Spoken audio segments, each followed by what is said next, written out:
A lot of times people follow like specific blocks. It's like they'll do like so far away from an event, they'll do like a lot of different exercises, be more diverse, and then as they bring it in, they're gonna become more and more specialized. They're gonna do a lot of volume, they're gonna do less volume, they're gonna do low intensity, they're gonna do high intensity. Yeah. No, it's more of like a steady. Like I think I've been putting myself too much at like trying to constantly be at a 9 out of 10. Yeah. So it's hard though, man, because like people put out videos and they're doing so well, and I'm like, oh, Yeah. I know I'm close to that. Yeah. So then instead of like just focusing on the handful of things that I want to train on, then I'll try to do all this other shit. All the stuff that they're doing. Yeah.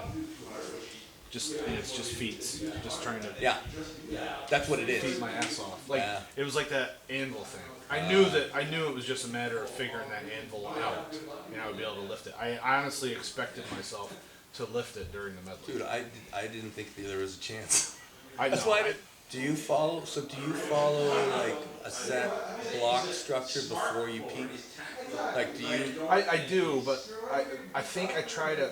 So yes, so I focus on like doubles and triples for the most time, but I also work in singles. It's usually like do singles, then go to doubles, triples. But I'm trying not to do that. So you start off your season like when you're far away from the event with singles. No, that's more like the peak. That's generally what you move to. So I'm trying to transition away from the singles now for the contest in March. Oh, so I can peak towards the contest. So you're doing threes, then you'll bring it to twos. Threes and fives. I was doing eights. Right. Okay. But you're gonna cut it as you get closer. Correct. Right. Yeah. But like previous to that, it was like always singles. Okay, I can't get this weight now. I'll go to doubles. But I've been trying not to single as much, and I'm going Gotcha. And I was even on the axle. You're familiar with the axle? It's the double overhand deadlift. I was doing eights. I was trying to build like this really wide base. Yeah. And I ended up injuring my shoulder. That's interesting. Yeah. That's interesting. I haven't had an injury that really affected everything in a couple of years. So it's usually just little minor cuts.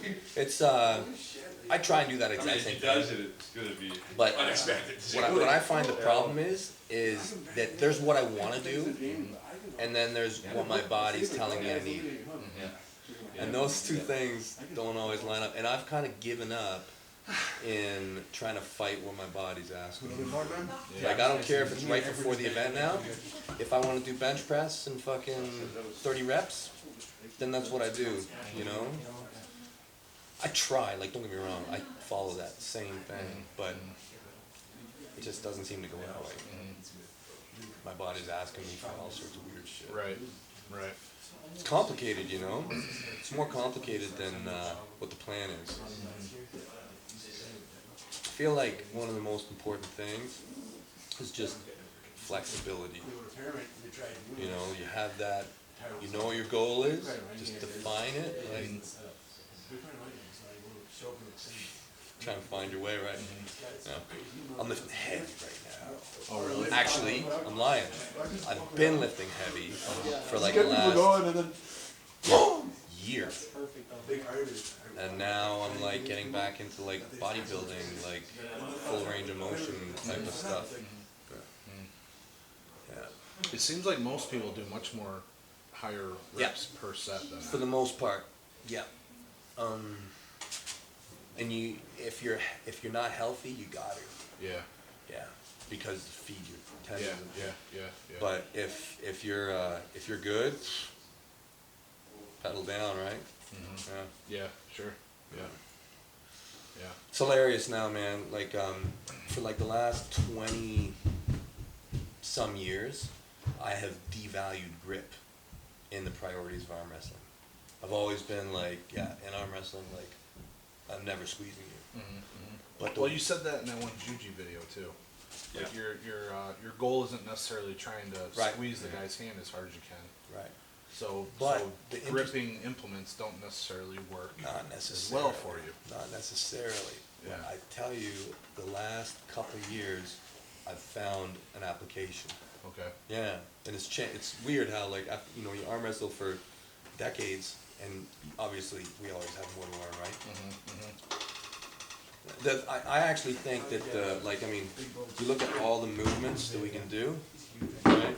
A lot, but that is really strong. Like when you look at all the muscles that you got, Right. these are really good for the forearm.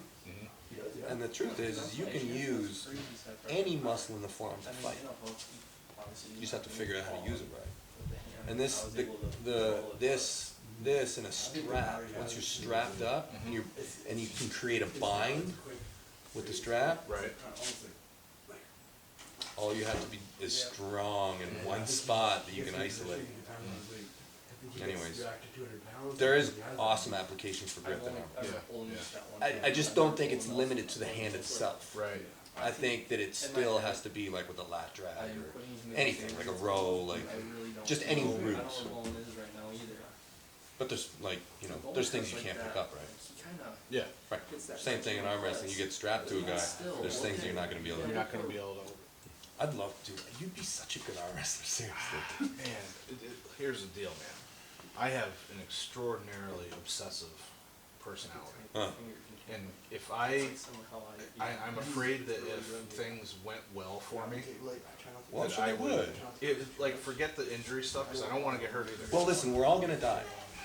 I know, but like I'm the kind of guy who will focus on. I will totally get away from everything that I need to be doing in my life in order to get improved at arm wrestling. You're a soldier. It's like somebody wanted me to go golfing once, so I went and I was like, I could figure this out. Yeah.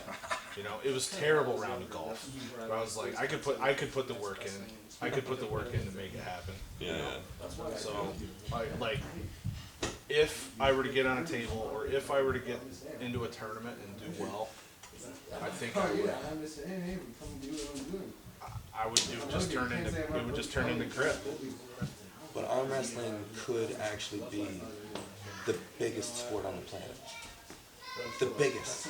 Like, forget where it, like, all we need to do is to make every single person realize that they can be ranked on their phone. Right? Yeah. It's that easy. Yeah. Everybody just arm wrestles their friends and a worldwide ranking comes about. Arm bat, where is it? Oh my God, I'm wearing it. See, free advertising right there. Get ready, people. Find the website. So, there's a lot of handles for grip being made. there's a tremendous amount. Like, I think there's probably, like, when you look at pieces of workout equipment, there's probably more grip tools out there than there is weight equipment almost. I would agree with that. But a lot of it is like a similarity that I would draw is you can probably buy 50 different squat cages. I'm getting so I can do the So keys there's with my arm. a variety of different squat cages with different features, and then each rolling handle is a little bit different. I got you. So like some people don't like the variety that's there, but what a lot of people don't realize is you don't have to own every single handle. Like it crosses over. Yeah. So, and some of them cross over a little bit better than others. What's the most important hand? What's the most important lift in grip? Probably. You can't narrow it down to one. You have to go like 2 3/8 stick bar and probably 2 to 2.5 inch pinch. Why is that? Because if you do those two things, then you could develop a foundation that will cross over to everything else. There's a lot of 2 and 3/8 those, like in the world, like if you were like out functioning in the real world, the 2 and 3 inch is the real test. 2 and 3/8. 2 and 3/8, because that's the size of the inch dumbbell. Yeah, there's two main grip tests: the inch dumbbell and then the grip feet, and then the blob. Those are the two, like, aside from grippers. I always feel like all sport somehow comes from an application in war. Okay, You know what I mean? Yeah, head to head. Some part of it is used in a martial setting. So like grip strength has plenty of applications, right? Yeah, I think like if there was one sport that everybody should do, it should probably be grip in some way. Because it's applicable to every single sport that's out there. So, and what angle, like most of the stuff is off the floor. Yeah, So do you think that there's a reason why you should change that and have it coming from the I would ceiling? have no problem doing that. Like that seems to make sense for me. Like you'd want to change your angle to that. Yeah, we would do a grip contest. Like with the right events that interest I mean, you. look at I play. Here's the thing. I'm irrelevant. Okay, that's the thing. Like I'd love to do it, and just like to show, because I do think it's super cool, and I like to learn about it. How does this apply in the real world? Like a grip. Oh fuck, that's what you can do. It's cool. But I mean, I'm so far down one road. It'd be silly for me to. I actually think that grip and arm wrestling are very close together. Like because like arm wrestling is combative with hamstring. A lot. Yes. But that's good to meet you, dude. Absolutely.